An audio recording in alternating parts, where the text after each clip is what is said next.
Hello, beautiful people, and welcome to the Worldwide Everything Podcast. I am one of your co-hosts, Sloan Covington, and along with me, I have Ashley LaJoy and Laura Pereira. Today, we are going to break down what's going on in the world. I'm going to throw it to my co-host, Ashley. What is going on in the world? Thank you so much, Sloan. We are going to be discussing the top 5 hot topics of the week. Starting us off at number 5, we have seen an upwards trend in celebrity couples calling it quits over the past week, but I think we have to start off strong with Tom Brady and Giselle. What are your thoughts, Laura? You know, I saw this thing on TikTok the other day that says, never marry a man who loves sports more than you. And I think that's very apt for this situation. You know, Tom Brady, overdue for retirement, arguably. But, you know, I think any day, like, he's just going to pick football over Giselle, and that's not fair to her in the long run. So I think this has been a long time coming. We also have some other people that are reportedly getting divorced in the entertainment world. I mean, Tia Mowry and Corey Haddock, they are starting to get a divorce. I mean, everyone loves Tia and Tamara's sister. I mean, Twitches, exactly. It's October. Everyone loves Twitches. But apparently her and her husband are getting a divorce. They were both posting about it on Instagram. Tia said that Corey needs to move on, and then Corey says that she's going to regret this, and they're basically just doing this off of emotion. But there's also some cheating allegations going on, so we don't really know fully the mess of everything. I think we need to keep this with the iMessages. We don't need to post everything on Instagram. That's true. Why are they fighting in public? It's kind of weird to me. This is true, and what's so interesting is that when Tia was announcing their split after 14 years together, she posted saying that they were going to be going their separate ways, and he commented a red heart under her Instagram, and then she replied to it saying, "I love you." That's interesting. Amidst this divorce. I don't know. Maybe it's like, I don't know. They're going like back and forth between good and bad. That sounds like the Brittany Snow and Tyler Stanlin kind of divorce. I mean, they were spotted like hanging out with each other again after they announced the divorce. So I think it's kind of weird. You know, speaking of celebrity couples past and present, we have something going on with Hailey Bieber and Selena Gomez on Call Her Daddy. Now, Ashley, I know you're a big fan of Call Her Daddy, so why don't you run it down for us? This is a lot. So I think we need to first start with a little bit of backstory on what has been going on with Selena Gomez and Hailey Bieber. Over the past 4 years, this has been an ongoing drama. So basically what everyone's question was there any overlap between the end of Justin Bieber and Selena Gomez's relationship and Hailey Bieber's relationship, which she was formerly Hailey Baldwin, the world-renowned model. But what was interesting was that Alex Cooper, the host of the Call Her Daddy podcast, asked Hailey, was there any overlap? And she said no, there was none. And she asked her if Selena had spoken out against all the hate that Hailey has been receiving over the past 4 years, which I must say is mostly from like 13 and 14-year-old girls just like spamming her Instagram comments, basically saying that she doesn't deserve Justin and she's a horrible person. And I'm like, girl, you weren't even alive during the Jelena era. You were not sitting in your bed reading the Tiger Beat magazine, filling out the quizzes to see if you could also end up with Justin. You weren't alive, so why are we hating on Hailey? That's really my question here. I think Selena, though, has publicly come out and said that, hey, stop bullying, and we are women should support women. She hasn't directly said Hailey's name now, but she's done tons of Instagram lives and tons of posts saying, like, guys, please, like, get out of, like, other people's comments. I've moved on. It's been some time. She's moved on. And, you know, coincidentally, Selena's documentary is coming out soon. I really enjoyed Demi Lovato's documentary, and, you know, Selena's kind of that ex-Disney star vibe, so it should be very interesting. And it's coming out coincidentally a little bit after the Hailey Bieber Call Her Daddy thing. And I think we need to question Justin in all of this, because we're always pitting up Hailey Bieber and Selena Gomez against each other, but maybe Justin is in the wrong after all. That's true. All right, before we get into number 3, again, I'm going to say this is Welcome to the Worldwide Everything Podcast. Again, I'm Sloan Covington.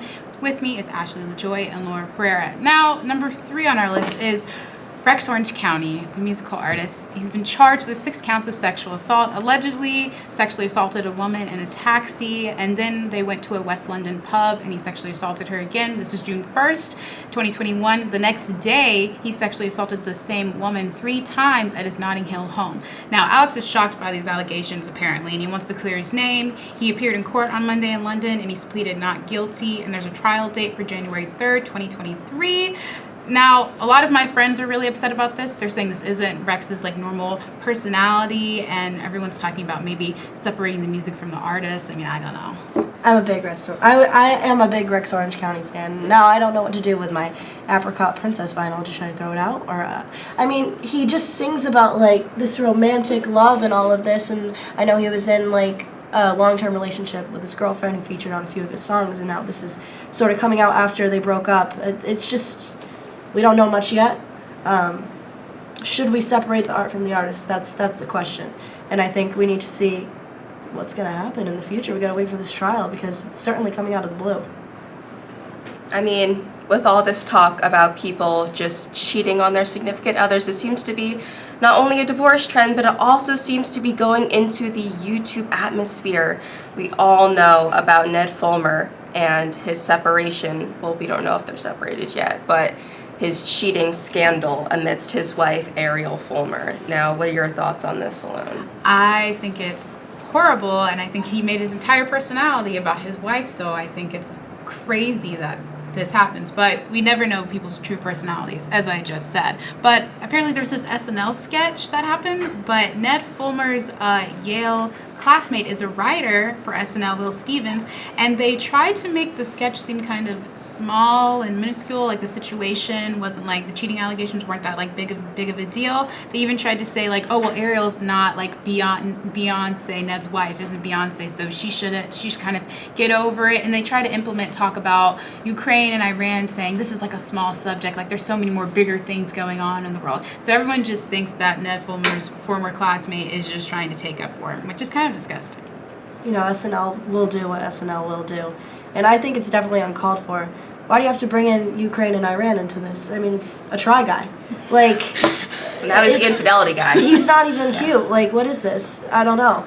But I think it's really crazy because they're trying to just like showcase that there's bigger things going on in the world, and we understand there are bigger things going on in the world. We understand that, but everyone sometimes wants to come home and just kind of have like a chill day, and they want to watch the Try Guys and watch guys like people do like stupid, funny, silly things on YouTube, and then like you're just trying to bring in things about Ukraine and Iran, which I understand is really important, but like some people are like really, really upset about this. I mean, it's a huge thing for us.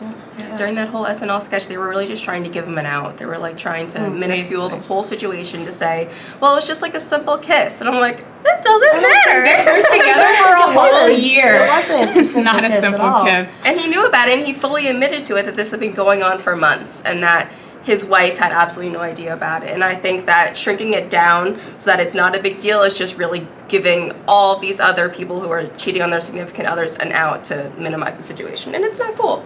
It's not cool. 100%. Definitely not. I think we are going to be able to move into our number one topic. Do you want to go in and give it away, Laura? Hot It topic. definitely is deserved of this number one slot.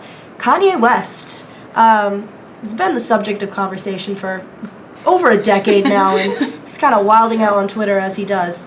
And recently he made a tweet. After he's been making a lot of crazy tweets recently, but this is the one that kind of like stood out, I guess. He said, "DEFCON 3 on Jewish people." Now I just want to know why. Why would he like feel the need to just? I don't know. Like, and he's saying that black people are Jewish people too. How could? You're wrong. Like, what are you trying to say? Like, I don't understand him sometimes. It also brings into that point, like, well, you have all these guys like, Kanye's a genius, like, nothing he says is wrong. Yeah, like, he's a musical genius, but I don't know what else is going on, like, when he's, like, tweeting and all these things, and should we separate the art from the artist? That's the question, but he's going off.